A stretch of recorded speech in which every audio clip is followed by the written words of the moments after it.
कानूनी लड़ाई की एक और किश मथुरा से भी आ रही है, क्योंकि मथुरा में हिंदू पक्ष ने 1968 के समझौते को मानने से इनकार कर दिया और इस अदालत में चुनौती दी है। और हिंदू पक्ष का कहना है कि 1968 का समझौता अवैध है और जिस संगठन ने उसे माना था वो हिंदुओं की नुमाइंदगी नहीं करता है।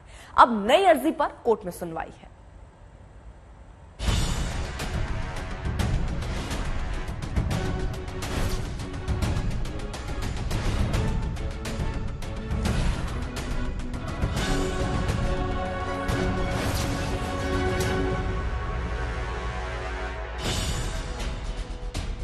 मथुरा विवाद में नया अध्याय खुल रहा है। नए पन्ने पलटे जा रहे हैं, नई तारीख आई है, नए सवाल सुलगे हैं तो नई सुनवाई शुरू हो रही है।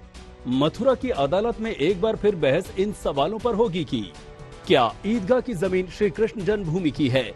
क्या 1968 में दोनों पक्षों के बीच हुआ समझौता अवैध है? क्या 1968 का समझौता धोखे से किया गया?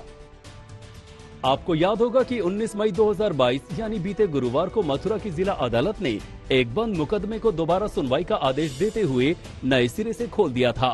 इस मामले में दोबारा सुनवाई का आदेश दिया था। 19 मई को हमने इस केस से जुड़े वकीलों से बात की थी।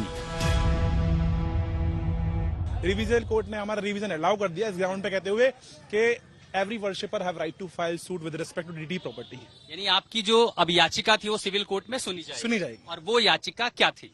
याचिका यही थी कि कोई भी एक्चुअली बेसिकली जो लिटिगेशन था, सोल लिटिगेशन था with respect to the any which was there was a compromise which was 1968 का 1968 कॉम्प्रोमाइज, उसको हमने चैलेंज किया है कि that was not in the interest of DT.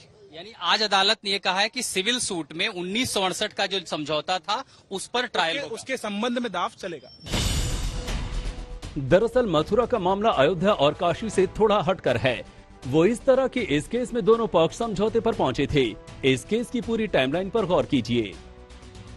1968 में मथुरा केस में कानूनी समझौता हुआ। संपत्ति विवाद में सिविल कोर्ट ने डिक्री दी।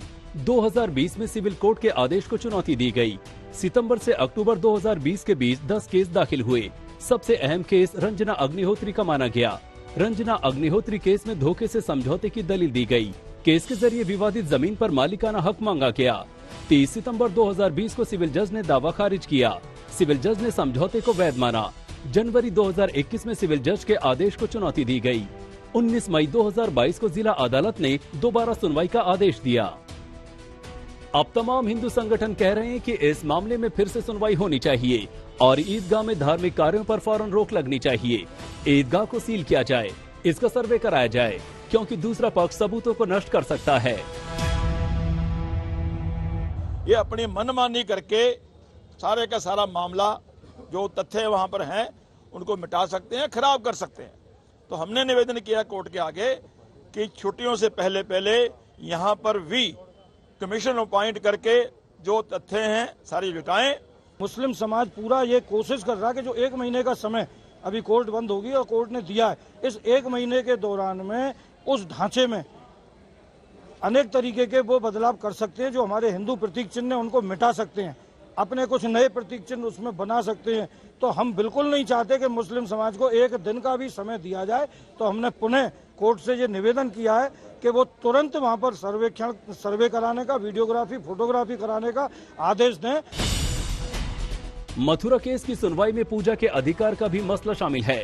हिंदू पक्ष की दलील है कि ये मामला 100 साल से पुराना है, इसलिए वर्शिप एक्ट में भी नहीं आता। मथुरा से मदन गोपाल शर्मा और अनिशा माथुर के साथ आज तक ब्यूरो।